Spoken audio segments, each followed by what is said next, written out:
conectando un poquito más tarde.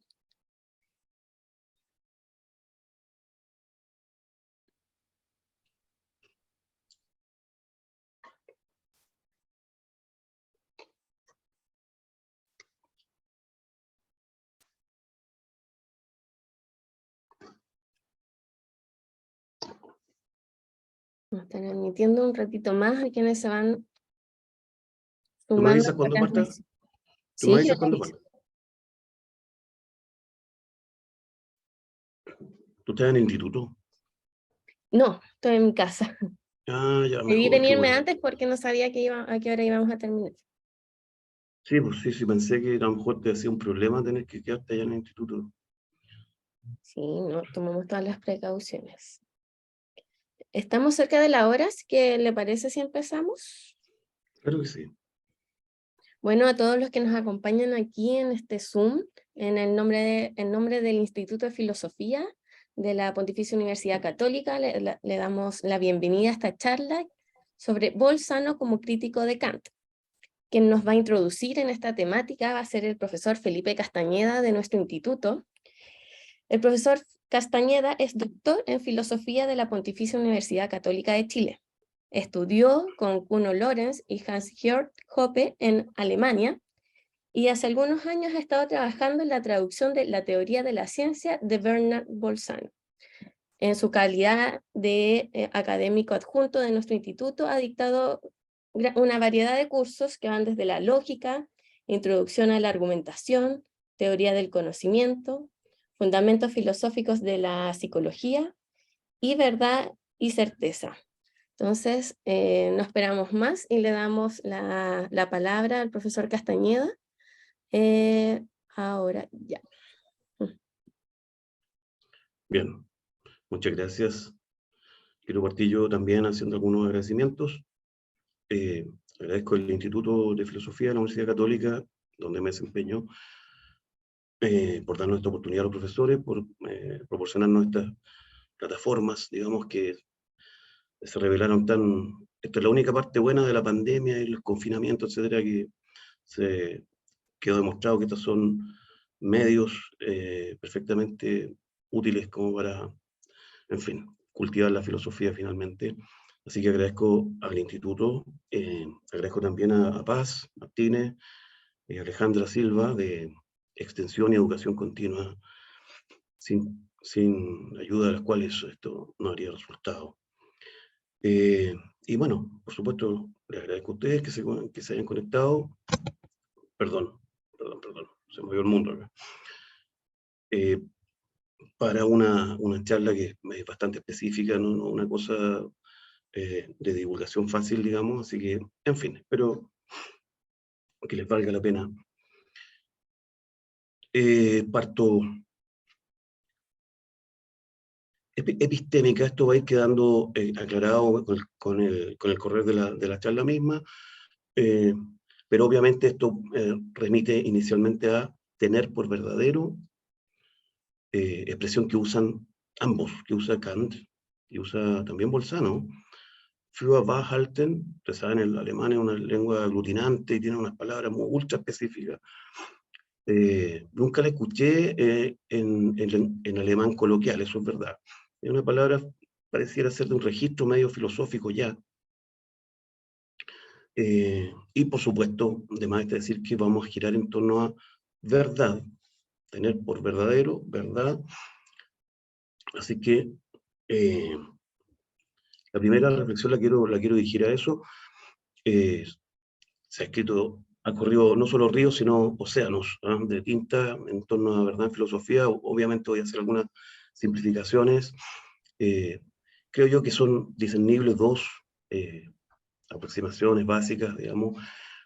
Una que ve el asunto de la verdad como correlación, algún tipo de correlación. Y ahí lo que se trata es buscarse digamos así, los candidatos, qué es lo que se va a poner. Pues se puede tomar como hito de contrastación la famosa definición escolástica, ¿cierto? La verdad es la adecuación del intelecto con la cosa. Y ahí están los candidatos, intelecto, cosa. Pero luego, con el correr del tiempo, y hacia atrás también, obviamente, los expertos Aristóteles, en fin, te podrán decir otras cosas. Pero con el correr del tiempo hacia adelante, uno ve que esos candidatos van cambiando, no así la aproximación en términos de una correlación. La verdad es una entrada en relación de dos cosas. Por ejemplo, a la altura de Descartes, podríamos decir res cogitans, y en una fase interesante metodológica, porque después recae en la concepción realista tradicional, pero una fase interesante, meditación 2, 3 por ahí, de las meditaciones metafísicas, consideración material de las ideas, por ejemplo. ¿Ah? Lo que es cosa pasa a ser las ideas consideradas materialmente, eh, esa parte interesante de, ya sea que me capram quimaeram, ya sea que me represente una cabra o una quimera, en ambos casos es verdad que me las estoy representando, etcétera, y opera una especie de reducción fenomenológica y quedan las ideas en su materialidad que no pueden ser falsas. Y ahí, por ejemplo, hay una fase metodológica interesante que sigue obedeciendo a la comprensión, llamémosla así, correlacionista. Ahí lo que prevalece es una disposición a buscar una definición. ¿Ah? Ahora, entre paréntesis, yo no estoy validando solo con admitir que hay una verdad como correlación, que la respuesta tenga que ser así. De hecho, Frege y Bolzano se ocupan de esto, se confrontan con las comprensiones correlacionistas para decir no. Al final dicen no nomás. ¿Ah? Así que estoy planteándolo como de la forma más abierta y más elástica posible, digamos. Versus, y ahí pasamos a lo otro, que es lo nuestro propiamente tal, verdad como garantía, si es que cae una palabra. ¿Ah? Además, Alvin Plantinga, uno de los autores relevantes con respecto a epistémica, propone esto, warrant, etcétera, habla en términos de garantía.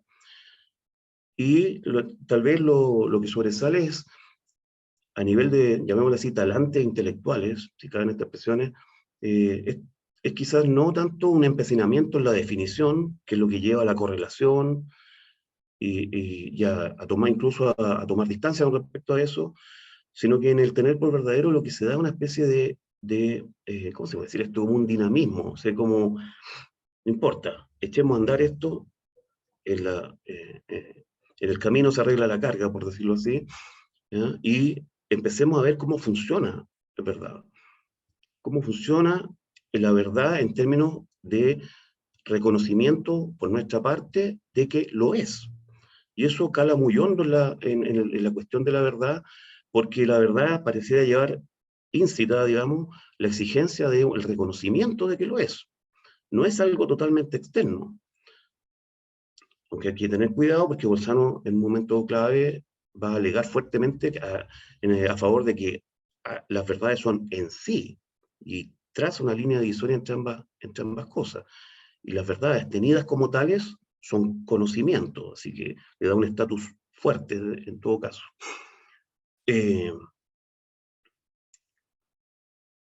Ahora, yo pienso que finalmente la verdad como garantía, esa mirada se revela como teniendo cierto primado, cierta prelación, de alguna manera, sobre todo tocante al asunto de que en esta segunda aproximación, lo verdadero termina por ser identificado ya definitivamente con un espécimen semántico, con algún tipo de espécimen semántico, enunciado declarativo completo, en donde se reconoce el estatus semántico de eso. A diferencia de lo que pasa con las miradas correlacionistas, en que se están buscando entidades. ¿Qué dos entidades entran en relación? Pero eso es como que posterga esto otro, que es, sí, claro, pero al final lo verdadero califica un espécimen semántico. Y eso está normalizado en la aproximación en términos de tener por verdadero. Y ahí rápidamente lo que se vuelve objeto de estudio, lo que propiamente estudia la epistémica, dado que en cierto sentido deja en paz el asunto de las verdades, las hay. ¿Ah? Es que hay una especie de objetivismo semántico de facto. Las verdades las hay, y por otro lado está el agente epistémico que hace cosas, que tiene desempeños con vistas a lograr esa garantía, y se llega a estas dos caracterizaciones que aparecen un poco ahí perdón, Paz, me aparece gente que está accediendo, ¿eso lo ves tú? ¿Lo estás viendo tú? ¿Que está pidiendo Sí, acceder? sí, perdón. Ah, ya, perdón, me distraje. Entonces, en el texto explicativo del afiche que anunciaba la actividad, ahí yo puse un poquito, adelanté un poco en torno a qué empieza a girar esto, que es las condiciones de este agente epistémico humano, obviamente, agente epistémico finito. Por eso parto ahí para un entendimiento finito, ¿ah? Y eso es lo que arma la investigación. Puede hablarse aquí de una especie de constataciones, de facticidades iniciales o vivenciales, pero no por ello menos incontrovertibles, digamos, porque si ustedes quieren así formularlo muy sueltamente, uno diría, si yo fuera omnisciente, ya lo sabría. Raro eso, ¿cierto? Si yo fuera omnisciente, ya lo sabría. Y si yo fuera infalible, no me lo estaría preguntando. Entonces, tiene un componente de facticidad, de dato duro inicial, que echa a andar esto, y ahí yo adelanto algunas cosas. Esto se puede escanear, digamos así, por el lado de creer y por el lado de saber. Presenta inicialmente una especie de paralelismo, pero un paralelismo que hay que saber soltarlo a tiempo, por una razón bien específica. Por el lado de creer primero, ¿ah? ¿Cómo se nota esta finitud del agente epistémico, del agente de la estimación epistémica que busca garantía? Es lo que aparece ahí. ¿Ah? No porque una proposición sea verdadera, es creída. O sea, el solo hecho de que una proposición sea verdadera no garantiza que sea creída. Y vale la permutación también. No porque una proposición sea creída, es verdadera. En ambas cosas se nota la finitud de este agente epistémico. Uno da el paso siguiente, se tienta con una especie de analogía, y aquí es donde hay que saber parar a tiempo, porque en el orden inicial, el mismo orden inicial vale, ¿no? No porque una proposición es verdadera, es sabida, eso revela nuestra no omnisciencia, pero no se puede aceptar la permutación. No podemos desechar esto. No porque una proposición sea sabida, es verdadera. Tenemos que aferrarnos a eso me refiero. ¿Se entiende? Porque si no conservamos eso yo sugeriría llamarlo escepticismo epistémico duro, o escepticismo doxástico. Aquí voy a usar epistémico, doxástico, sí, como sinónimo, ¿no?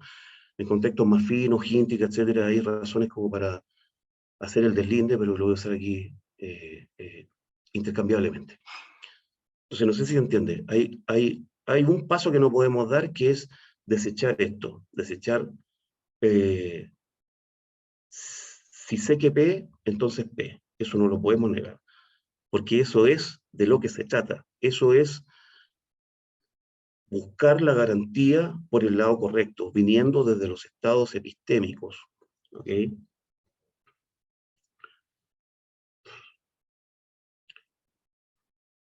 Ahora, todo esto, esta parte lo voy a explicar más o menos rápido, todo esto tiene, de la finitud, etcétera, tiene una expresión por el lado de la semántica.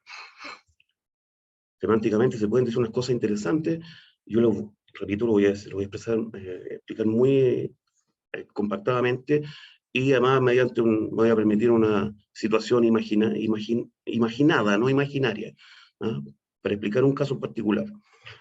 Lo más básico es que en condiciones normales, lo que hace la lógica no epistémica, la lógica formal clásica, alética nomás, alética pelada, digamos, es siempre sobre la base de lo que se llama interpretación extensionalista de los lenguajes, del lenguaje. ¿Ah? Eso quiere decir, depende de la altura de análisis en que uno entre, ¿cierto? Pero si estamos en la altura de análisis de enunciado declarativo completo, eso quiere decir que los enunciados son tomados solo como depositarios de su valor de verdad. Y no como que es otra cosa, no como de qué tratan. ¿Ok?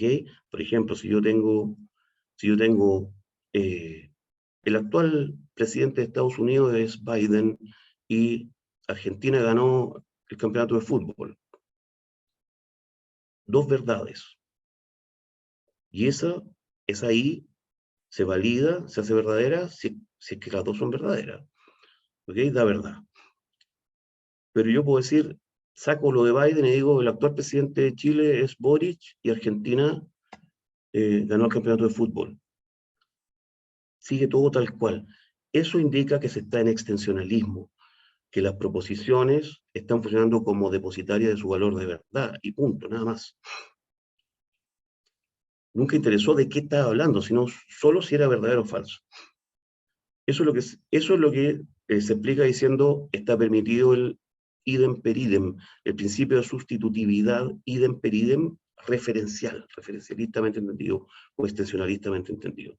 Ahora, si vamos al peldaño de análisis de conceptos, los enunciados completos muchas veces están formados por conceptos. Ahí es donde me voy a permitir esta situación imaginada. ¿Ah? Piensen ustedes en una habitación que está llena, regado el suelo de triángulos de cartón, todos los de triángulos del mismo tipo pintados del mismo color. ¿Ah? Y hay una mesa al medio. Entonces se le da a la persona la instrucción. En el suelo están qué sé yo, los triángulos rectángulos verdes, los triángulos escalenos naranjos, los triángulos de ángulos iguales azules. Y la instrucción es, anda a la habitación, recoge todos los triángulos de ángulos iguales y ponlos sobre la mesa. La persona que recibe la instrucción entiende, no vamos a complicar el ejemplo con cosas psicológicas, etcétera, entiende bien la instrucción, entiende el concepto, los triángulos de ángulos iguales, los pone, los deja puestos arriba de la mesa. Pasan las horas, se van esas dos personas, llega una tercera persona, digamos la persona del aseo, o el guardia, o qué sé yo, y mira la mesa, y ve esos triángulos azules, creo que dije, ¿cierto? Ve esos triángulos de ángulos iguales azules. Pues bien, esa persona, solo viendo esos triángulos, con toda la entidad que tienen, son triángulos reales, existentes, etcétera, satisfacen toda esa parte que son entidades, esa persona no puede saber, y aquí conecto con el tema epistémico, esa persona no puede saber, solo viendo los triángulos reunidos, si fueron reunidos en virtud del concepto triángulo de ángulos iguales o triángulo de lados iguales.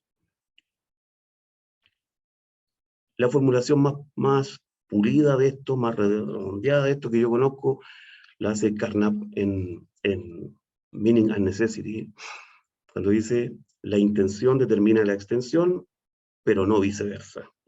La extensión no determina la intención. Y aquí la moraleja que hay que sacar es una especie de escarmiento a cierto referencialismo ingenuo, por decirlo así. Este asunto de querer zanjar cuestiones de conocimiento, sobre todo cuando conocimiento empieza a significar estados epistémicos de garantía, querer zanjar esas cosas solo diciendo, existe, la cosa existe, el objeto, en el objeto. ¿Ok?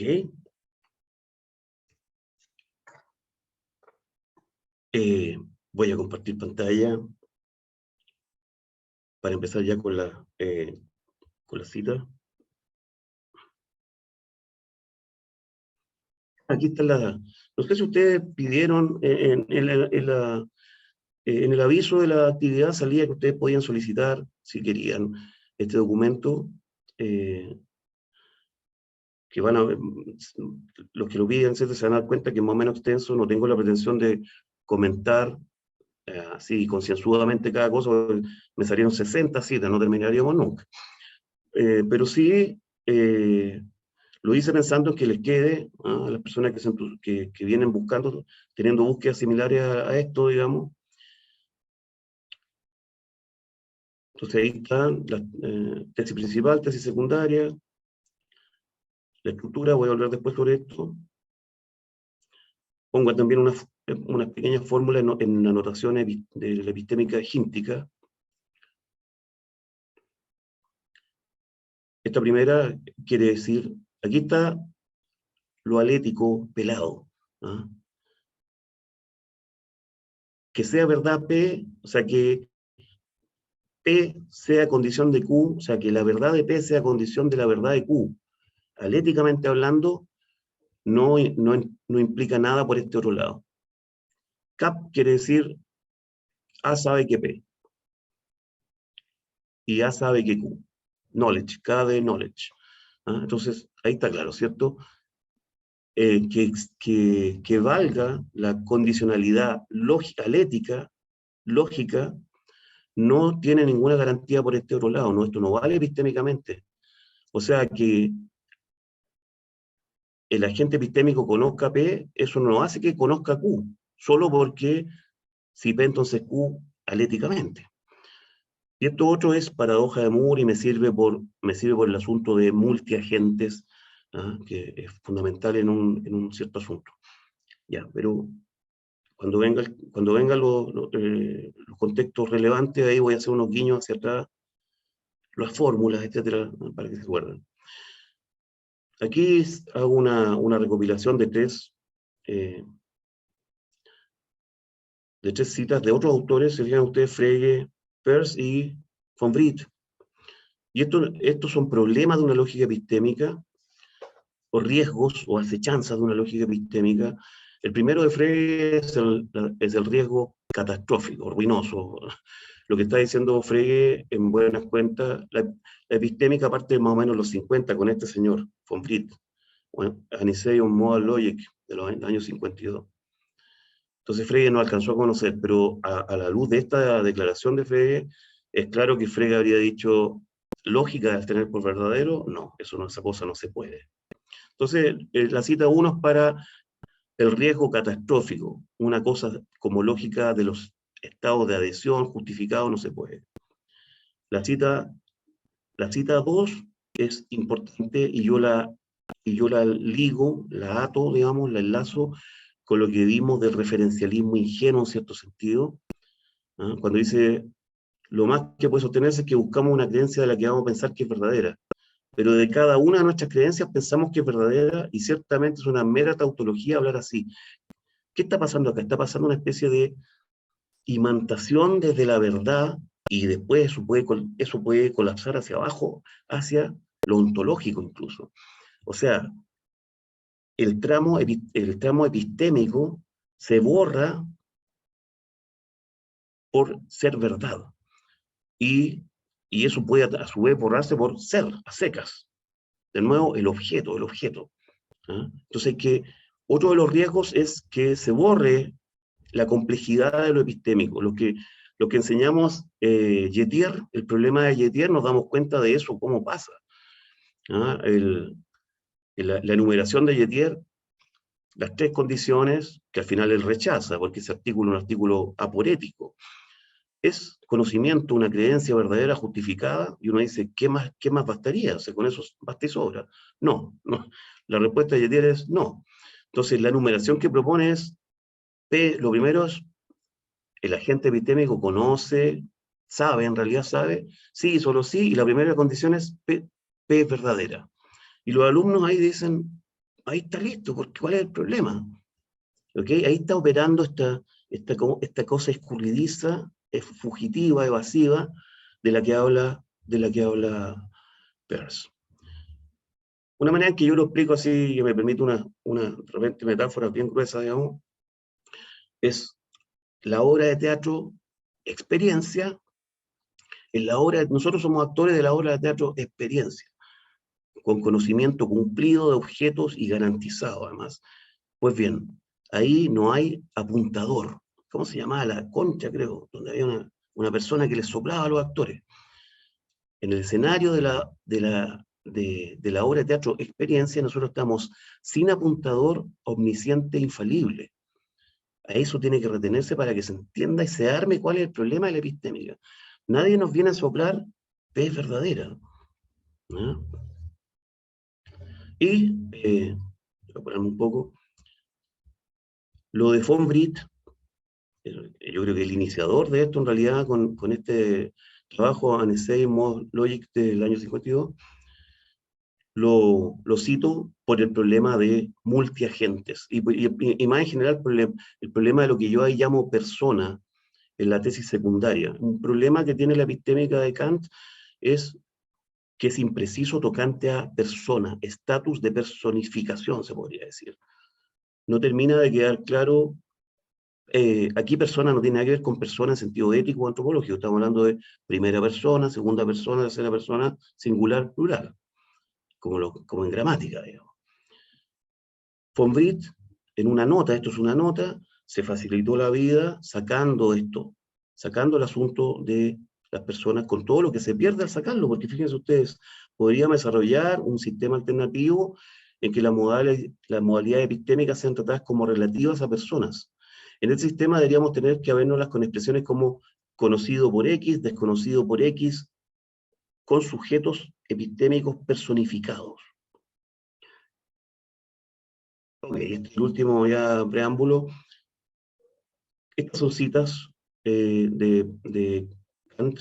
Acá significa la edición académica y BL es teoría de la ciencia, Wissenschaftslehre. Entonces hay dos citas de Kant y una cita de Bolzano para mostrar esto, que estos autores tenían familiaridad con el asunto. La verdad es una propiedad objetiva del conocimiento. P es verdadera, lo es ella, esa producción. Pero también lo que asumo por un prejuicio también puede ser de manera casual verdadera. El problema en torno al cual arma su artículo Yetier. Y esto, fíjense ustedes que está, confróntese tesis 1, o sea, perdón, fórmula 1, la fórmula 1 que puse aquí, esto lo ve Bolzano tal cual. Bolzano está diciendo exactamente eso. Perdón, así.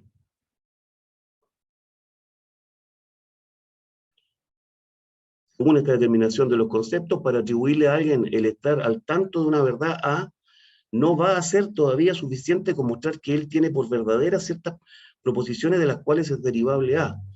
No al menos si es que no puede presuponerse como seguro, garantía el tema, que él también ha realizado efectivamente esa derivación. O sea, el desacople entre derivación lógica y derivación epistémica.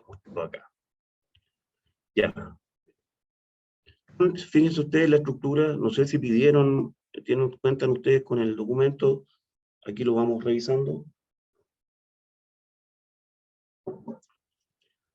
A, B, voy a subir un poquito para explicarlo. La estructura en Kant es A, aproximación intrasistema, B, aproximación, lo que llamo aquí, absoluta. Si se fijan, A está como con un gris muy suavecito, muy tenue, eso quiere decir, y creo que a lo mejor voy a decepcionar a más de alguien, que yo no me voy a meter en eso, que es el tema más visitado, como se dice ahora. Normalmente cuando se anuncia que alguien va a hablar de la sección sobre la opinión, el saber y la creencia, o sobre el tener por verdadero de Kant, lo que se espera y lo que se ofrece es eso, el intrasistema. Yo voy a hacer una pasada casi narrativa de eso, cosa que no tiene ninguna importancia ni tiene mayor gravedad, porque ese trabajo, esa investigación ya está hecha aquí.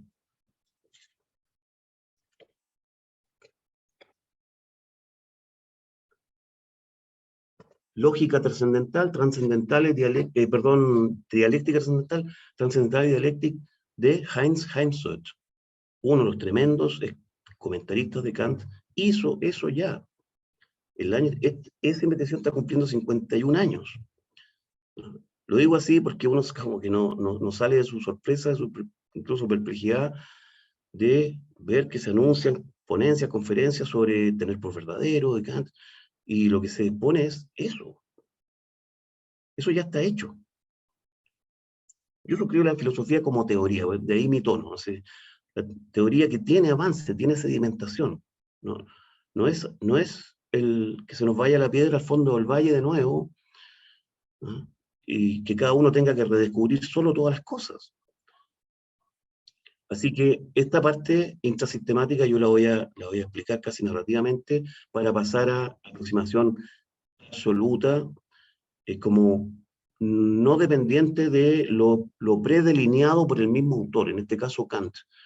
Kant dejó como los surcos hechos de por dónde se podía circular a propósito del problema del tener por verdadero. Pues bien, yo me voy a salir un poco de eso y voy a dar los pasajes que creo que autorizan a hacerlo. Entonces, aproximación intrasistema, este A atenuado, este gris. ¿De qué se trata el asunto? Kant, como es bien sabido, pone fuertes restricciones tocantes a objeto. ¿Ah? ¿Qué puede ofrecérsenos como objeto tal, en términos tales que acerca de ello quepa conocimiento en estado cumplido, con cumplimiento propiamente tal? Esos son las, llamémoslo así, las membranas fenoménicas, las pantallas fenoménicas. Ser podemos conocer, pero sometido a una restricción que ponemos nosotros mismos como sujetos finitos. Kant también es mucho de sujeto finito en el espacio y el tiempo. La consecuencia obvia de esto es que quedan fuera objetos que Kant llama suprasensibles, übersinnliche Gegenstände o Objekte, los objetos suprasensibles caros a no a la metafísica, sino a la cultura occidental, Dios, alma inmortal, se está hablando ahí, y libertad. Y eso es, intrasistemáticamente, el tema del tener por verdadero es eso. ¿Qué hacemos? Arriamos las banderas y dejamos Dios, libertad y alma inmortal para el irracionalismo, el voluntarismo, el dogmatismo. No. Todo está en Kant animado por el propósito de articular un creer racional. Un creer, que no es lo mismo que saber, pero que por mucho que no sea saber, no nos hunde en la arbitrariedad. Pero bueno, eso lo explica brillantemente Hemsworth. Yo di la versión banal, la versión simplificada. Entonces, aproximación absoluta a esto. ¿Qué quiere decir? ¿Qué quiero decir con esto? La epistémica, el tener por verdadero, desborda los confines donde Kant lo trató de mantener. O al menos el Kant oficial, su doctrina oficial. Porque aquí están las citas, son rastreables lugares dentro de la crítica de la razón pura, algunos en contextos muy importantes, que hablan de que Kant, en esto, muy cerca de la relojería central del sistema, de los engranes centrales del sistema, deducción de las categorías, etcétera, mete estados epistémicos. Entonces, la propia crítica de la razón admite ser vista como un ejercicio epistémico también.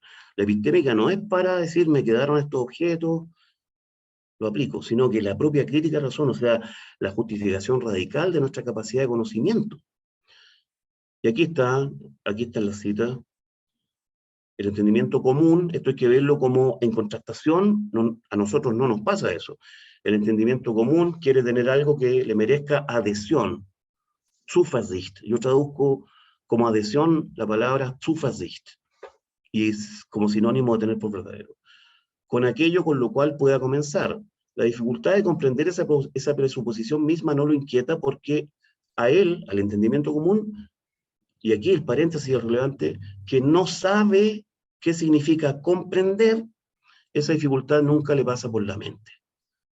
En contrastación, nosotros decimos el entendimiento crítico, porque por algo dice entendimiento común versus entendimiento crítico. El entendimiento crítico sabe qué significa comprender. Ahí está, doblemente marcado esto. No es solo que sea verdad y que se me puedan infiltrar casos tipo lucky guess, que se llama, de conjetura suertuda, que han sido discutidos en los contextos Yetier. Y aquí cito otras cosas más, pero me las salto por razones de tiempo.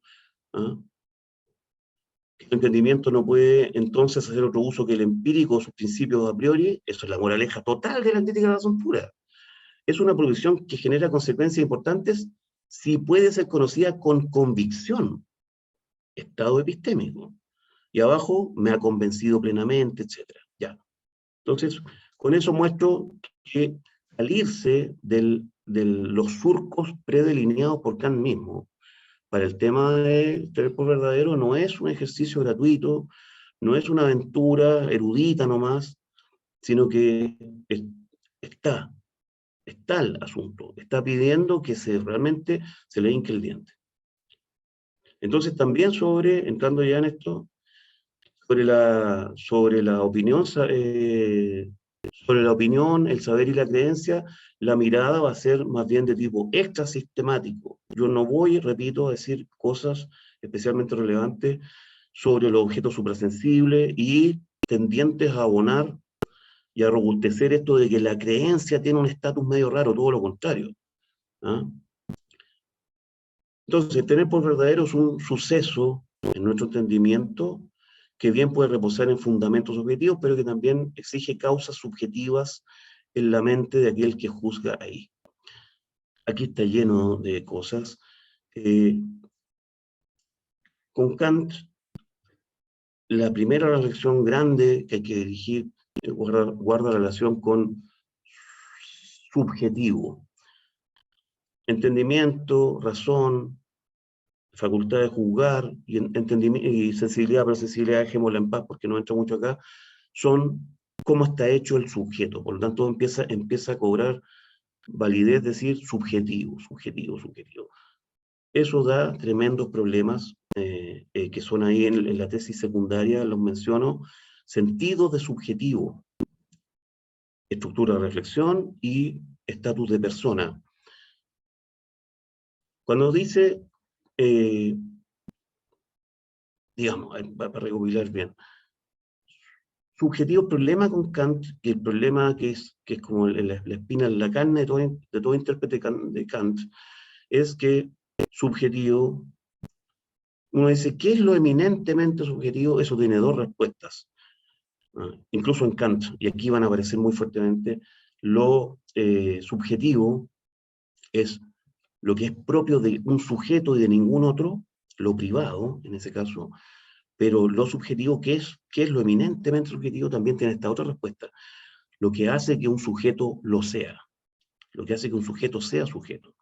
Y para colmo de males, esas estructuras irremovibles, propias de todo ese sujeto, son en Kant constitutivas de la objetividad. Así que en muchos pasajes Kant dice esto es subjetivo en esta segunda acepción. O sea, siendo subjetivo es instaurador de objetividad. O sea, es objetivo. Para colmo de males, ¿cierto? Entonces, vamos a estar acá con muchos problemas de eso, sobre todo se va a ver en la cita 12. Pero acá yo quisiera enfatizar en suceso de Begebenheit, esto es personificante. Esto claramente tiene un alcance personificante.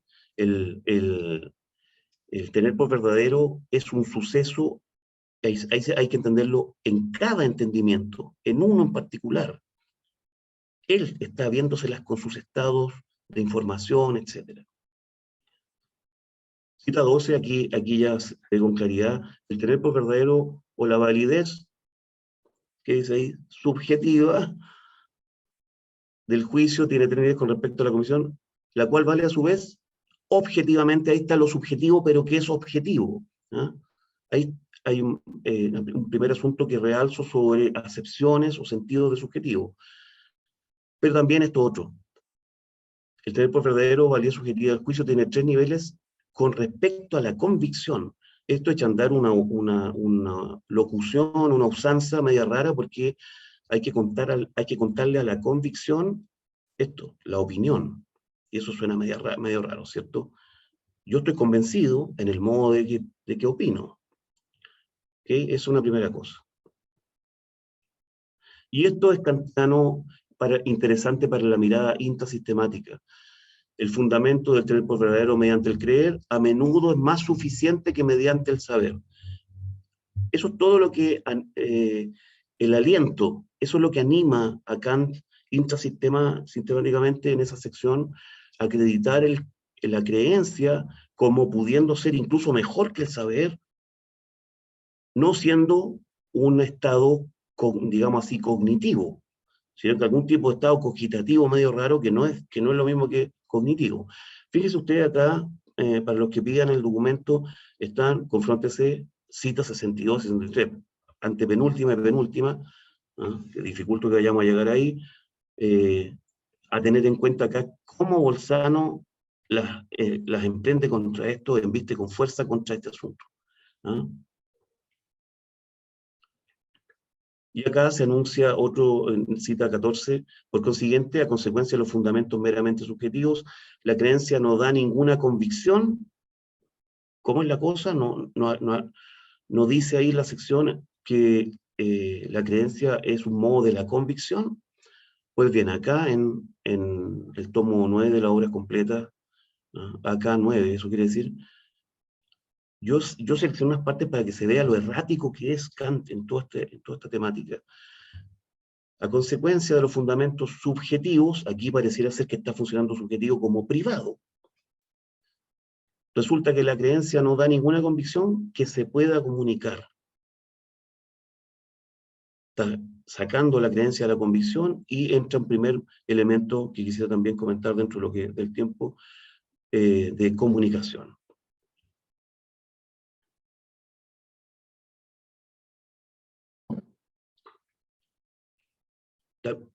Dentro de la mirada absoluta, no tan obediente al intrasistema, aquí vienen los temas fuertes. Todos en torno a razón ajena, fremde Vernunft. No razón distinta a la mía en el sentido de su conformación, sino que razón segunda. Fremd tiene también ese sentido. Tiene los dos sentidos, extraño, eso es extraño, pero también es otro qué. Y aquí estamos en otra entidad que sea una razón tal como lo soy yo. O sea, un segundo. Por eso es que es interesante lo de lo que se llama hoy por hoy la doxáctica multiagentes, en donde se puedan repartir los estados de estimación. Fíjense usted, la cita 15 es de Frege, ni siquiera es de Kant, y lo cito porque obviamente aquí en la posibilidad de comunicación para muchos autores, Bolzano y Frege incluidos, ya está zanjado que hay semántica objetiva. Tesis 1. Los problemas de Kant en materia, en todo, creo yo, en todo, incluso en lo alético, en la instauración de la referencia como tal, previo a estados epistémicos, etc., incluso en lo alético, pero en lo alético, y en lo epistémico con mayor razón, los grandes problemas de Kant vienen de lo impreciso que es sobre si acaso está aceptando o no que hay un orden de semántica objetiva. Pues bien, algunos autores, por ejemplo, Frege acá, lean ustedes después la cita, si yo puedo comunicar el teorema de Pitágoras, eso ya como tal habla de que eso no son representaciones mías. Y Kant siempre deja en tierra de nadie. Yo no sé si Kant zanja satisfactoriamente este asunto. Los modelos de representación como los de Kant, que todo es representación, tienen una acechanza muy fuerte que es quedarse en esto, quedarse cautivos en cada portador, porque como dice Frege, las representaciones son de alguien, es decir, de un portador, y quedan ahí. Entonces, que se pueda comunicar ya habla de aceptación de facto de una semántica objetiva. Ya. Aquí paso a persuasión, las citas de la 16 a la 23 las voy a agrupar, estoy hablando de persuasión.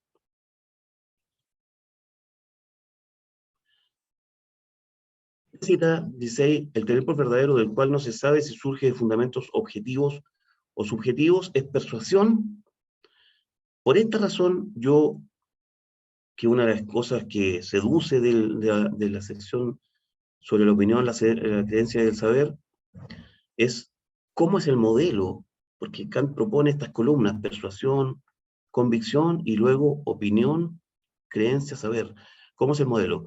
Por esta cita yo sostengo que la persuasión no tiene articulaciones modales. La persuasión es lisa, por decirlo así. Solo la convicción tiene articulaciones modales.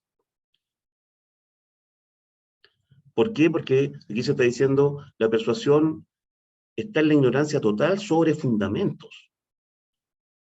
Y los modos del tener por verdadero, todos surgen de algo que tiene que ver con la calificación de fundamentos. 17, conformación peculiar, lo subjetivo en el sentido de propio de cada sujeto. La cita 18 es, ¿la persuasión es comunicable o no es comunicable? Aquí pareciera ser que se está jugando por la persuasión no es comunicable. Producto de todo este asunto. En la cita 19, lo que aparece ahí fuertemente es una normatividad baja, por decirlo así. En la comunicación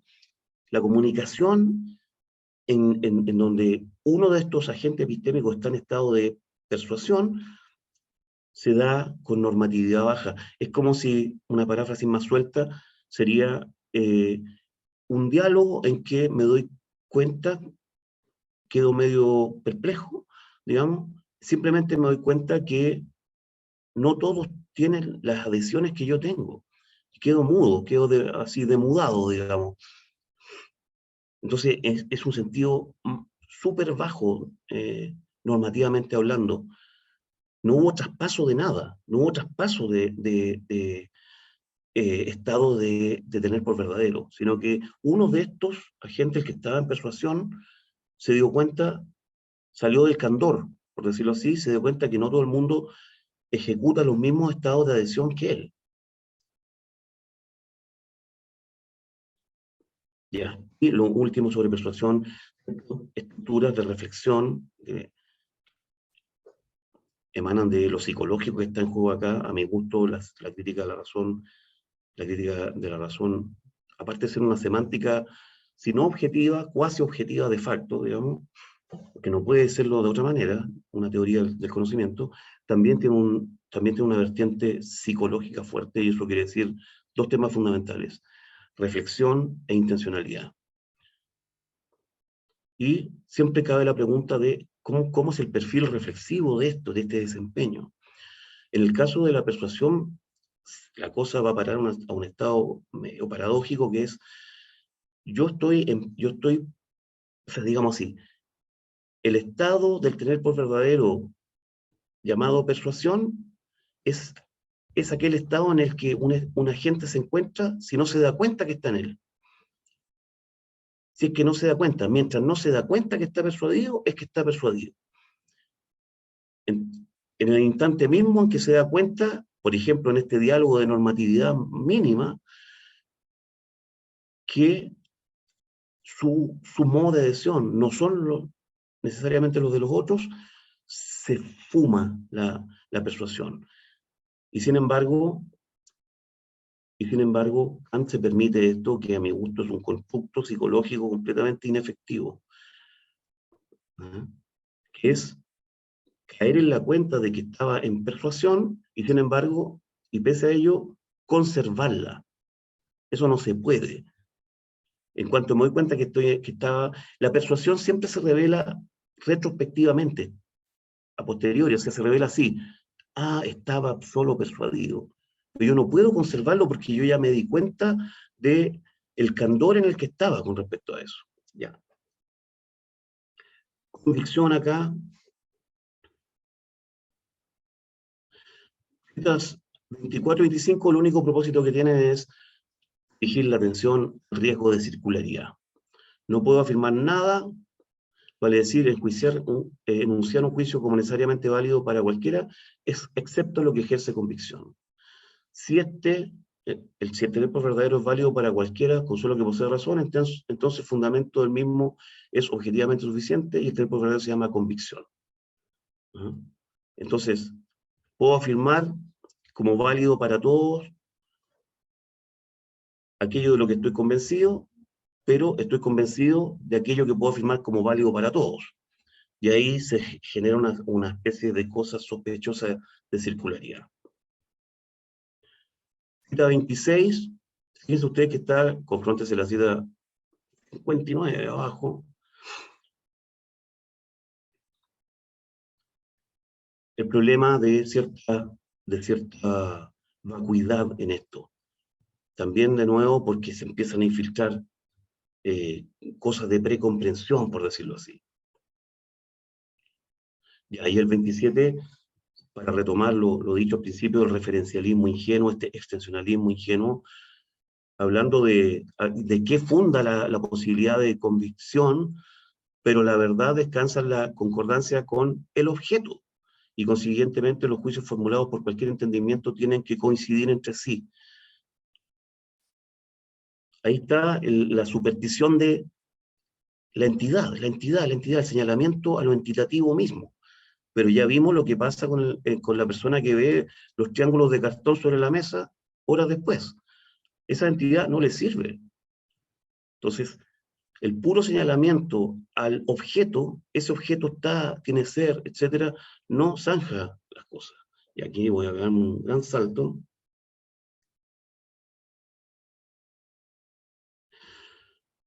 Los problemas de la teoría de Kant los separo en dos tipos. Primero, el comportamiento de las modalidades epistémicas entre sí, y el otro es el comportamiento de las modalidades epistémicas con los otros juegos de modalidades que hay. Aléticas, algunas un poco medio metodológicas, etc. ¿Ah? Las primeras ahondan en el comportamiento de las modalidades epistémicas entre sí, en donde es claro que hay una especie de mirada estática y hay una especie de mirada dinámica o de proceso, o ya que una especie de escalera, primero el opinar, después viene el creer, que es más robusto, después el saber, etc. Llamémosle así, ascensionalista o algo por el estilo. Entonces,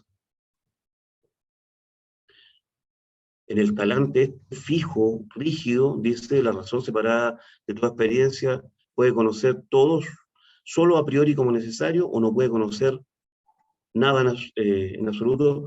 Por consiguiente, su juicio nunca es opinión. Las otras citas son en la misma onda, digamos, pero aquí tenemos, primero se debe opinar, y antes de asumir y afirmar.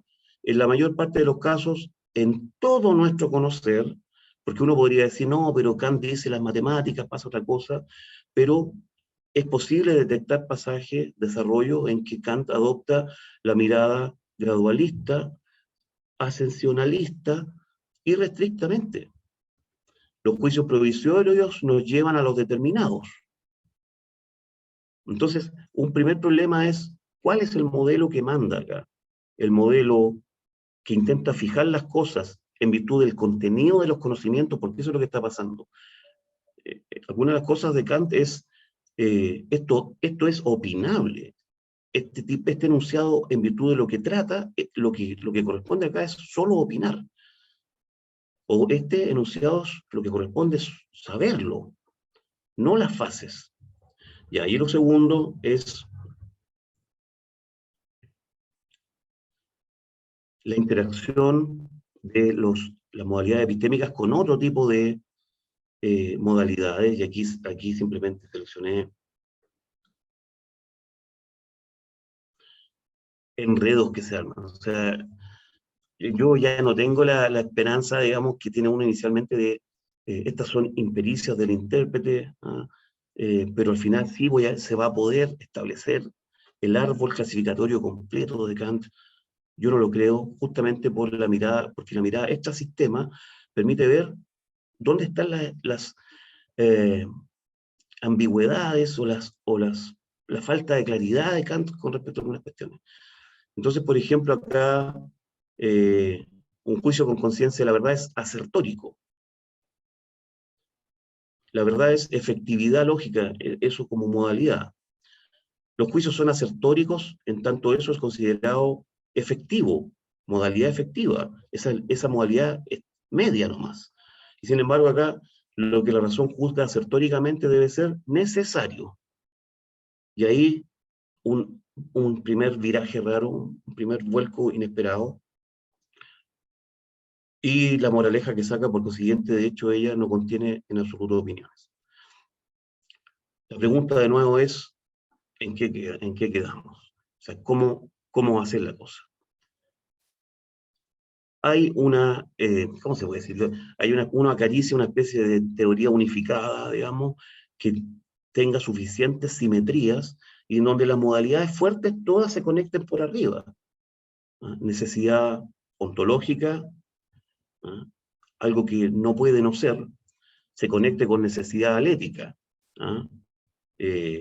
Una verdad que no puede sino ser verdadera. Y eso a su vez que se conecte con la necesidad epistémica saber. O sea, una verdad que no pueda sino ser sabida.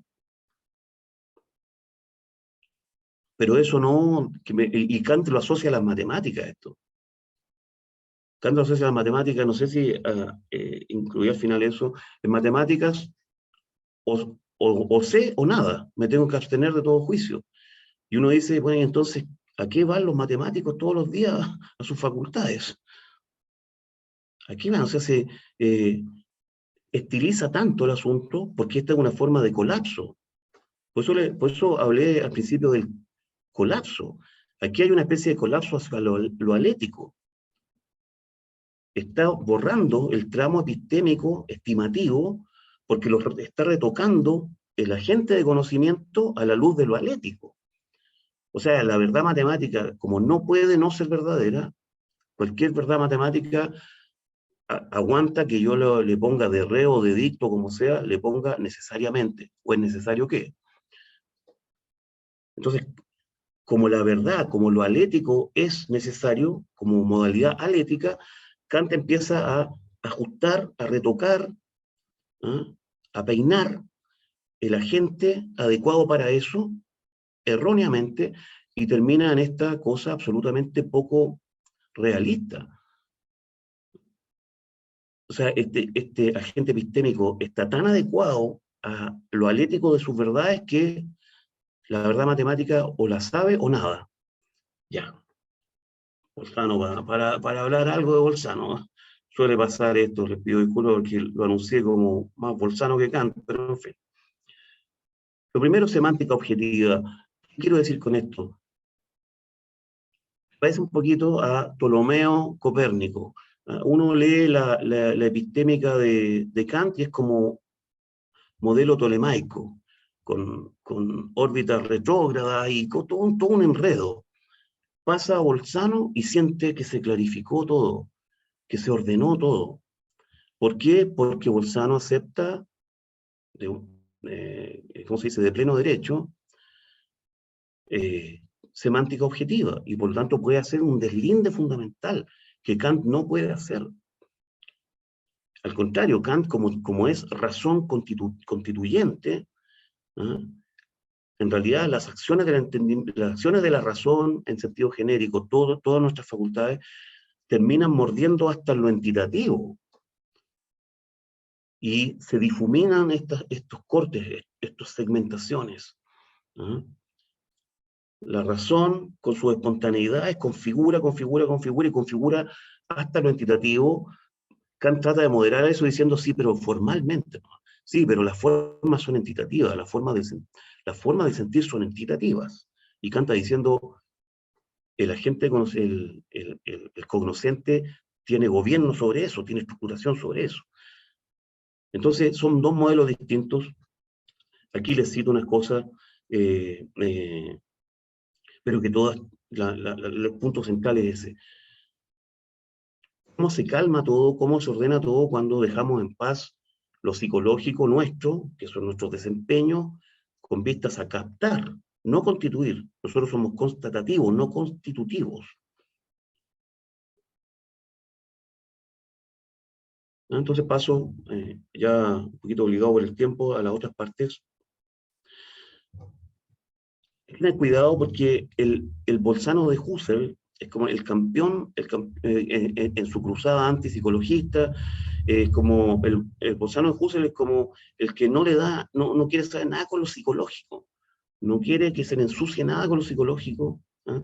Eso es un poco también una especie de retoque, de estilización excesiva, porque en realidad Bolzano, una de las partes fundamentales, es Erkenntnislehre, dentro de la teoría del conocimiento, quiero decir, perdón, dentro de la teoría de la ciencia, y ahí resulta que entra por sus fueros el sujeto psicológico, un sujeto dueño de reflexión, de que está al tanto de sus propios estados, de algo parecido a intencionalidad, porque Bolzano no habla así, Brentano el que mete la noción de intencionalidad, pero como quiera que sea, Bolzano tiene una parte muy fundamental para lo psicológico, ni más ni menos que esto. Todo conocimiento es un juicio. ¿Y qué es lo que es un juicio? Es un acto mental mediante el cual una proposición en sí verdadera es tenida por verdadera. Así que tiene ¿cómo se dice? Una valía, tiene una nobleza lo psicológico en Bolzano. Esta cita no la voy a comentar, más o menos se suba 49 y 50. Digamos que son la forma en que Bolzano explica, habiéndose apartado, porque Bolzano mucho de su filosofía lo hace en antagonismo a Kant. Por eso hay un libro de Prionsky, uno de sus discípulos, o no sé cómo se pronuncia, checo, Prionsky, el anti-Kant se llama. ¿Y por qué razón? Porque Bolzano tomó distancia a muchas de estas cosas, pero no por capricho nomás, sino que explica. Y acá, aunque el aludido es Maimon, pero Maimon es un kantiano, de la primera horneada, digamos, ahí ustedes, no lo voy a comentar ahora porque estoy demasiado ya casado por el tiempo, ven de dónde viene esta hipertrofia de lo psicológico. Bolzano le va a dar su parte a lo psicológico, pero no va a estar dispuesto a que lo psicológico suplante todo o usurpe todo, y sobre todo que se meta a usurpar las cosas que corresponden a un ámbito de sentido en sí. Y la 50 es muy dura roer este fragmento, este pasaje, también hice esto para que ustedes lo conserven y gente que tenga más mente que uno pueda llegar a algo. Lo que yo veo acá es también esto. Bolzano, aunque no está mencionado Kant, dice lo que está pasando con la razón crítica omniejecutante, total, configuradora, es que se le están atribuyendo, se está como, ¿cómo se puede decir esto? Está queriendo como ganarse los dos tableros, ¿sí? Lo que tenga lo mejor de la semántica en sí, sin dejar de ser juicios. Y eso quiere decir juicios eternos, juicios que no tengan comienzo ni fin, que no sean existentes mentales. ¿Ah? Y aquí emprende la crítica de eso y dice, esa afirmación estaría en una contradicción demasiado intensa con nuestra conciencia más interna. Entre paréntesis, esto muestra cómo Bolzano no tiene el problema del entendimiento, la razón que deja todo en lo vaporoso con respecto a persona, sino que siempre está como el torniquete a uno. Por ejemplo, ¿qué decimos con Kant, que yo ya me permití unos ejemplos así bastante simples y pintorescos, digamos? La razón pura lo sabe, yo no. ¿Qué vamos a decir de eso? ¿Está bien o está mal? Porque muchas locuciones dentro de lo que dice Kant, hablando ya de cosas epistémicas, tienen un poco esa pretensión. La razón sabe, yo no. Siendo que es un suceso mío. Y entonces eso de lo psicológico. El tener por verdadero, en el caso de Bolzano, es indisociable de probabilidad. Lo que nos pasa a nosotros como agentes psicológicos finitos, aquí entra nuestra finitud fuertemente, tiene que ver con que hay enunciados de probabilidad. Lo primero que salva es, de nuevo, el deslinde entre lo significativo en sí, o lo dueño de sentido en sí, versus lo nuestro. La probabilidad, cita 51, es y sigue siendo siempre solo una conformación que le corresponde a las proposiciones en cuanto tales, independientemente de si son o no tenidas por verdaderas o incluso de si son siquiera representadas. Y justamente por ello se puede subir una probabilidad conocida o desconocida, cosa que no se podría si uno fusionara la probabilidad con el tener por verdadero, porque no hay tener por verdadero desconocido. Esa estimación tiene un límite inferior que tengo que estar consciente de eso. Pero lo que me importa acá es citas 52 y 53, perdón, no, citas 52 solamente. También algo completamente diferente es cuando ciertos juicios, con los cuales una determinada posición está en una relación de probabilidad, nos incitan no al juicio de que M solo sería probable, sino al juicio M como tal. Aquí no podemos decir de ninguna manera que esto sea un efecto de una capacidad, un poder de conocimiento que nos sea inherente, pues la proposición M, de hecho, no siempre es una verdad. Aquí de nuevo está el desacople entre lo alético y lo epistémico del problema de Yetier, para que más o menos se entienda. Y un ser cuya capacidad de conocimiento es infinita no juzga como nosotros. Bolzano era sacerdote católico, así que él dice Dios directamente, ¿ah? Pero el Dios de los filósofos finalmente como agente cognoscente en todas las dimensiones. Lo interesante es esto, él obviamente dictamina el juicio de que M tiene probabilidad, pero no dictamina el juicio M como tal. O sea, es súper fino, es súper evasivo lo que está diciendo, pero está remitiendo el tener por verdadero a nuestra finitud. No podemos dejar de jugarnos por una de las dos. Dios, omnisciente, infalible, no entra en eso. Queda en paz con decir, es probable. ¿Ya? Aquí se cita 53, hay una parte bien interesante donde desembarca en cálculo. ¿Acaso se pueden calcular? Todos los estados del tener por verdadero son susceptibles de ser llevados a algo parecido a matemática. El gran punto acá es una especie de descorrelación, porque el grado medio de probabilidad, la probabilidad media, por el lado del tener por verdadero es cero. No puedo ejercer el tener por verdadero.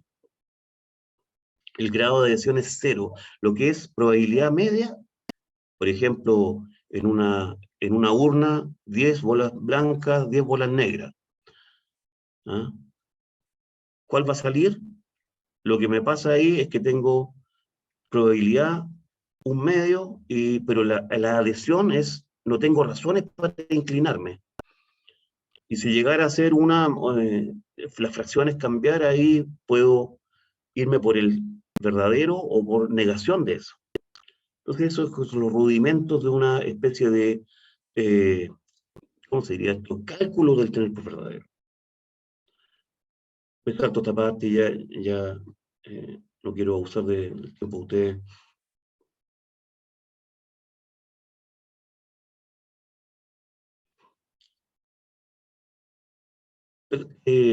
La cita 56 resuena muy fuertemente, y lo alude a Kant incluso de forma directa, la teoría de Kant según la cual las modalidades son en realidad la relación con la facultad de conocimiento, no son cosas del contenido de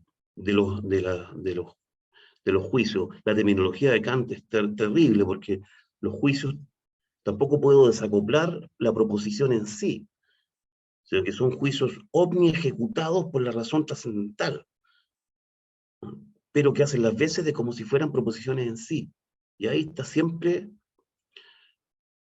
bueno, ya que estamos en contexto de fútbol todavía, se parece un poco a lo que decía Menotti el equipo es como una frazada demasiado corta. Si me abrigo el cuello, me desabrigo los pies. Si me abrigo los pies, me desabrigo el cuello. Entonces, como que Kant siempre está en ese tira y afloja de terminar de poner las cosas, estas conformaciones, en el ámbito de lo semántico en sí, o pasarlas a ejecuciones del cognoscente psicológico. Pero quiere ganar en los dos. ¿Ah? Y las modalidades, la teoría oficial, porque En Kant también tiene usos de necesidad, donde no hay huellas de este asunto, pero la necesidad que explica en las glosas a las tablas de juicio y categoría tiene estas características. La necesidad es la relación con el cognoscente. Eso es lo que desafía acá y cuestiona Bolzano. Por ejemplo, la cita 53, ¿cómo es que los juicios problemáticos, asertóricos y apodícticos se diferencian ya por su interior mismo? Eso quiere decir, por su sentido. ¿No? El problema acá es que los juicios, esta otra clasificación, ¿se fijan? Está la clasificación modal ontológica, modal alética, esto vendría a ser una cosa medio mixta, porque todavía no son los estados de estimación, opinión, creencia, saber. Pero los juicios problemáticos, asertóricos y apodícticos resulta que Kant los describe apelando a posibilidad, efectividad, necesidad, en ese mismo orden. Entonces, lo pilla Bolzano acá. ¿Cómo es que los juicios problemáticos, históricos y apodícticos se diferencian ya por su interior mismo, al resultar adoptar las distintas formas A puede ser B, A es B y A debe ser B? Nosotros podemos considerar proposiciones de cada una de esas formas de pronto como algo aún no fijado, de pronto como algo establecido, de pronto incluso las podemos enjuiciar con el sentimiento de necesidad. O sea, hay una descorrelación total, de que ellas serían captables de una manera y de ninguna otra. Si, por ejemplo, la proposición un cuerpo puede estar limitado por 12 pentágonos de lados iguales, será apodícticamente cierta para el matemático. Aquí se nota la necesidad de personificación. O sea, lo estimativo va a parar, está como umbilicalmente, va a parar a un agente que está en un estado informativo y de comprensión de él, por sus saberes. Entonces no se puede decir a secas nomás.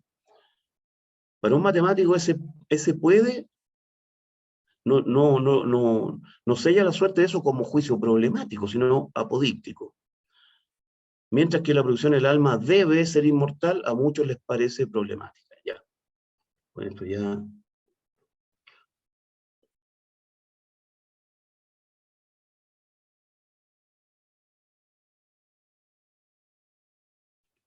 Y se nota las citas 58 y 59, este señalamiento, ¿cómo se dice? Esta porfía, esta obstinación de decir, no es tan simple la cosa, no es tan simple, no se puede estilizar un sujeto anónimo, ¿no? Sino que la estimativa epistémica, estas búsquedas de garantía las ejerce un sujeto personificado, con eso quiero decir, en estados de información y comprensión de él. Entonces, ahora bien, si por pensar entendemos un tener por verdadero, y si el juicio apodíctico es, en consecuencia, un juicio tal que el entendimiento no puede tener por verdadero lo contrario, entonces se plantea ante todo la pregunta de ¿cuál entendimiento es el que se está dando a entender ahí? Ahí está citando a Kant directamente, ¿eh? Está confrontándose y polemizando con él. Si se está dando a entender un entendimiento infalible, por eso partí con agente epistémico, el asunto de la infalibilidad, el asunto de la omnisciencia. Si se está dando a entender un entendimiento infalible, entonces todo juicio apodíctico debería ser un juicio verdadero y todo juicio verdadero un juicio apodíctico. Viviría en la reversibilidad. Cosa que no nos pasa a nosotros porque nuestra finitud es eso. Las entidades, su modo de darse está desacoplado del espesor entitativo mismo. Eso será para Dios, digamos. Entre paréntesis, interesante la epistemología, las matemáticas de Kant se mete un poco en eso. ¿Ah? A Kant le pasa esto de en matemática, o bien sé, o bien me tengo que abstener de todo juicio por la epistemología de las matemáticas que tiene, en donde las palabras claves son construcción del objeto en la intuición pura. Entonces ahí es como si fuéramos pequeños dioses, por decirlo así. ¿Ah? Yo mismo configuro mi objeto. Y Kant dice en algún otro pasaje que no incluí, y yo tengo que saber qué es lo que estoy pensando con esos conceptos. Ahí donde está lo cristalino, ahí donde está la transparencia, ahí donde se fusiona extensionalismo a intencionalismo, no nos vemos sometidos a este problema de la opacidad de la referencia. ¿Ah? El objeto es todo y solo lo que yo quise que fuera. Y por eso es como si la persona que llegó horas después y ve los triángulos de cartón, si los hubiera hecho él, en su hacer los mismos, que es lo que Hintica denomina maker knowledge, conocimiento de hacedor, que él, que es un hombre cultísimo, remite a Vico, Jean Baptiste Vico, yo no sé nada de Vico, ¿no? Lo admito, y a Hobbes después. Ese conocimiento de hacedor, ahí somos pequeños dioses, por decirlo así, porque yo formo, mediante conceptos de los cuales tengo que saber qué es lo que estoy pensando, hago ese objeto matemático en la intuición pura, y ahí si le hubiera pasado eso a la persona que llegó horas después y vio los triángulos, él sabe, porque sabe que los triángulos de ángulos iguales son los mismos que de lados iguales, sabe todo. Incluso sabría que son azules, porque él quiso que fueran azules, etc. Y eso es lo que está detrás de esta sobreestilización del conocimiento matemático como saber o nada. Ahora, ¿a qué van los matemáticos todos los días a sus facultades? Yo creo que aquí, no soy experto ni mucho menos, ni pretendo serlo, pero es como Frankenstein, es como, si me permiten un guiño a la cultura pop, los matemáticos hacen es lo mismo que Frankenstein, sabían lo que querían hacer, juntar miembros, etcétera, coserlos, pero después despierta. Hemos creado un monstruo, es como, ¿qué monstruo creamos? Los matemáticos crean su objeto, son pequeños dioses sobre esa construcción inicial. Yo quiero que sea así, una figura en estereometría, por ejemplo, etcétera, en geometría 3D. Pero después cobra vida propia y quizás cuántas relaciones hay. ¿Y por qué por qué yo me voy a permitir dar el paso epistémico a todo si agarró vida propia, por decirlo así? Y el último, para no usar más de su tiempo, ¿dónde está? Es como, quiero dejarlo mencionado de qué se trata. Cita 62 y 63, ¿cómo se dice esto?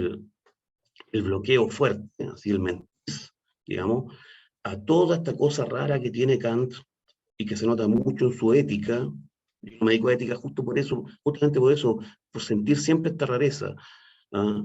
Es como lo que necesitamos, y lo necesitamos tanto, tanto, tanto, tanto, que tiene que ser. ¿Ah? Es como Kant se permite ahí pasar de Bedürfnis, ¿ah? Que es necesidad en el sentido de lo que requerimos, a Notwendigkeit, que es necesidad en el sentido de que lo que no puede no ser. Y lo pilla acá. Aquí yo soy medio bolsaniano, muestro mis cartas porque me parece mucho más plausible lo de Bolzano. Desenmascara como abuso de las nociones epistémicas. Caigo en la cuenta de que he asumido, porque, a ver, sí. Esto remite a la cita 12, para si es que piden el documento, ustedes lo van a ver. Lo que dice de la creencia, que puede ser más suficiente que el saber, dice, siendo que ha descrito que la creencia tiene condiciones insuficientes. Ciertas condiciones son insuficientes. Entonces dice, si caigo en la cuenta de que he asumido algo no según reglas correctas del pensar, desde ese mismo momento en adelante, ya no voy a seguir creyéndolo. Es catastrófico sobre el creer, no es tan simple como decir, pero me amurallo, me atrinchero subjetivamente y ahí, porque lo necesito. Eso lo bloquea Kant, y aquí lo bloquea Bolzano. Y acá lo dice directamente, cita 63, en el contexto ético.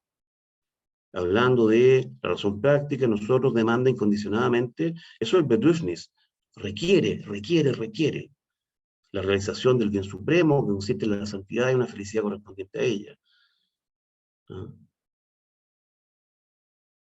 Pero si nosotros no fuéramos libres e inmortales, si no hubiera Dios, entonces ese bien supremo no podría tener lugar. Por lo tanto, cuanto más ciertamente estamos conscientes de esa demanda de nuestra razón, lo requerimos, Más ciertamente debemos creer que somos libres e inmortales y hay un Dios. Debo confesar que este método del postular práctico para mí tiene poco satisfactorio. Solo puede hablarse de una obligación de creer plenamente en la necesidad de algo cuando hay fundamentos decisivos a favor de la verdad.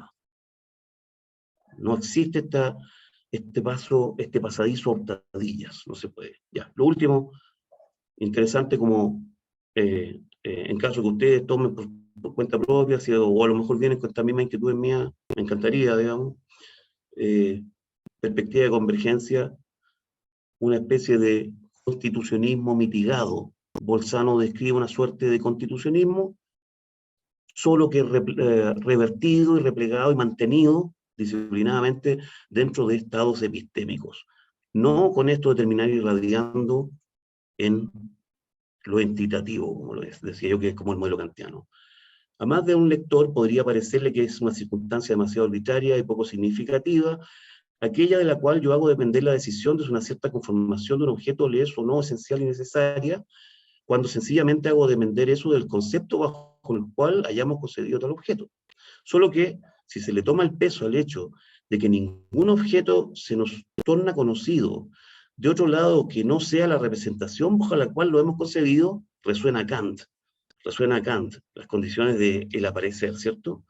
Y que éste no puede volverse un objeto de nuestro pensar reflexivo de ninguna otra manera que no sea por intermediación de esa representación, se considera que para los fines de la lógica no es una circunstancia poco significativa, ni es pagar el precio de una arbitrariedad carente de reglas, si un cierto objeto lo hemos conocido bajo este o aquel concepto. Para nuestro saber, epistémica aquí, vuelve por sus fueros, ningún objeto es otra cosa que lo que nosotros nos representamos cuando creemos representárnoslo.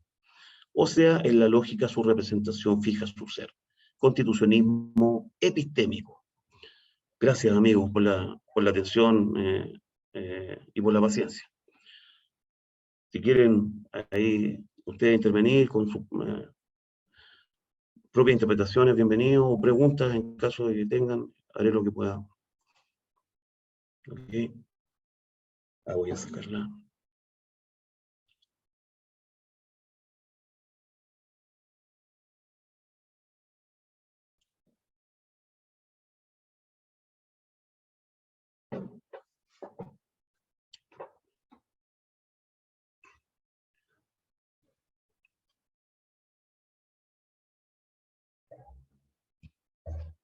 Vamos, entonces.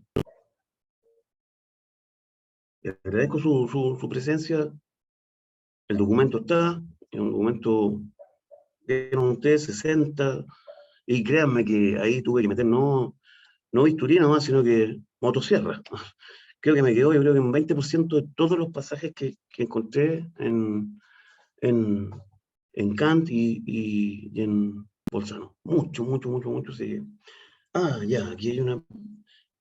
¿Te tengo que desmutear yo, Eva, o No, tú mismo? yo pude ahora, ahí. Gracias, Felipe, por la presentación Ya. muy sabia y aclaratoria también. Bueno, y da mucho para pensar. Me gustaría si pudieras profundizar o decirme brevemente cuál es la idea o el concepto de sujeto que subyace, por ejemplo, en esa forma mentis kantiana y en la forma mentis de Bolzano. Ya. Yo creo que lo primero, sí, con respecto a Kant, hay vertientes, dentro del kantismo hay para todo, ¿cierto? Y hay intérpretes de Kant que sostienen esto. La crítica de la razón no es en nada una psicología. Yo eso no lo entiendo. Para mí eso es una cosa completamente ininteligible porque Kant hace enunciados declarativos con pretensiones descriptivas y fidedignas sobre algo entitativo externo, digamos, hablando de actos del entendimiento, Verstandeshandlungen. Bueno, ¿cómo no va a ser una psicología eso? O sea, Kant mismo dice que no es psicología porque está pensando en cosas metodológicas, no es psicológico porque no es una especie de vivencialismo empírico, qué sé yo. Pero si por psicología se entiende lo etimológico, por decirlo así, o sea, la pretensión de saber de una entidad que tiene ciertos caracteres, yo creo que Kant y la crítica de la razón son una psicología, Y aquí vamos a parar tal vez a tu pregunta. Yo creo que una psicología filosófica tiene dos componentes fundamentales que pues se van diversificando, ramificando y llegamos a toda la complejidad, pero es una cosa, y además que es un desglose verbal, porque la entidad tiene todo fusionado. Es reflexión o reflexividad, digamos, porque son grados. La reflexividad no se hace, se es. Por eso prefiero decir reflexividad. La entidad consciente tiene reflexividad y luego, ya que tiene reflexividad, puede hacer reflexiones. Y además esas reflexiones van a tener niveles de ensortijamiento, por decirlo así, distintos. En eso consiste justamente la reflexión. Eso es brentano. Yo en esto de psicología filosófica soy brentaniano, para mis cosas. Y brentano, en realidad, si nos valemos de la metáfora del resorte, no resorte de auto, sino que resorte como de estos de reloj, que son como planos, digamos. Brentano lo que dice es, puede estirarse mucho el resortito, pero en el extremo de acá siempre está co-capturándose la reflexividad. ¿Ok? Y después se puede empezar a volver cada vez más ensortijado y se puede cerrar, y ahí viene el idealismo. Para Brentano, el idealismo es el error de terminar de cerrar la reflexión y usurpar el lugar del objeto primario que denomina él por el objeto secundario. El objeto primario es, por ejemplo, el sonido que estoy oyendo. El objeto secundario es la conciencia de que estoy oyendo el sonido. Y el idealismo lo que hace es que termina diciendo la conciencia de que estoy oyendo el sonido es condición de posibilidad del sonido. Y ahí se equivoca. ¿Ah? Entonces, eso por el lado de Kant. El problema de Kant es que, ¿cómo se puede decir esto? Lo que pasa es que yo creo que Kant sí muestra sus cartas porque él dice el yo pienso. El yo pienso debe poder acompañar todas mis representaciones. Esas son cosas psicológicas, son ejecuciones de una entidad que tiene estas características. O sea, el yo pienso, ahí está metido el motivo de la reflexión. Yo tengo que estar al tanto, aunque sea en un grado mínimo, tengo que estar en el modo de al tanto de que me está pasando esto, de que estoy acompañando mis representaciones. Por el lado de intencionalidad también creo que hay elementos en Kant, pero Kant no tiene una teoría intencional limpiada, así como Brentano. ¿Ya? En ninguna parte dice, hay un asunto que los escolásticos le llamaban intencionalidad, que es el direccionamiento a algo como objeto. No existe eso, pero se puede rastrear en cosas como la refutación del idealismo, ciertas partes de los paralogismos de la razón pura. Y Bolzano creo yo que es mucho más práctico con respecto a lo psicológico. Tiene unos elementos en que el punto fuerte de Bolzano, la psicología filosófica de Bolzano, sobresale porque Bolzano siempre está insistiendo en no hay una especie de vivencialismo pre-enunciativo, por decirlo así, sino que todo en mi autoconocimiento está mediado por estructuras enunciativas completas, estructuras declarativas completas, y eso, y por lo tanto está sujeto a ciertas normatividades semánticas, ya. Por ahí puede ir la cosa, Eva, lo que te podría decir. Ok, muchas gracias, Felipe, muy aclaratorio.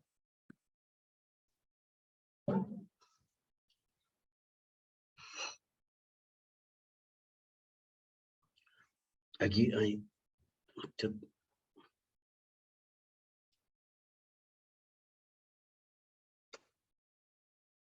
Bien. No viendo más participaciones o preguntas, podríamos dejarlo hasta acá. Les agradezco mucho que se hayan reservado esta hora y media que me tomó exponerle esto que quería presentarle. Okay, entre paréntesis, quedo disponible.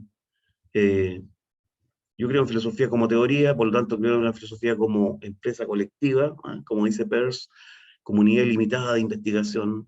Husserl creo que también tiene unas nociones parecidas. Esfuerzo colectivo, intersubjetivo, así que dentro de eso está el asunto de, bueno, estar disponible para gente que comparta estas mismas cosas. Le preguntan ahí a Paz por mi correo electrónico y si tienen alguna duda adicional, y y puedo decirle algo medianamente inteligente, ahí le responderé. ¿Ok?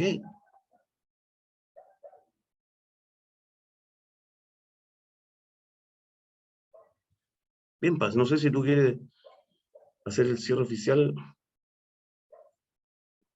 Claro, muchas gracias a todos por acompañarnos. Este video va a quedar disponible en nuestro canal de YouTube, si el profesor nos da la venia, claro. Y ahí Sí, lo sí, sí, pueden sí. revivir. Sí. Y ¿Por si qué no? alguien justamente lo va a revivir y quiere también ver los apuntes, nos escribe también paz.martinez@uc.cl, ahí toda la información. Ok, Muchas nos gracias. vemos entonces. Muy bien. Muchas gracias. Chao.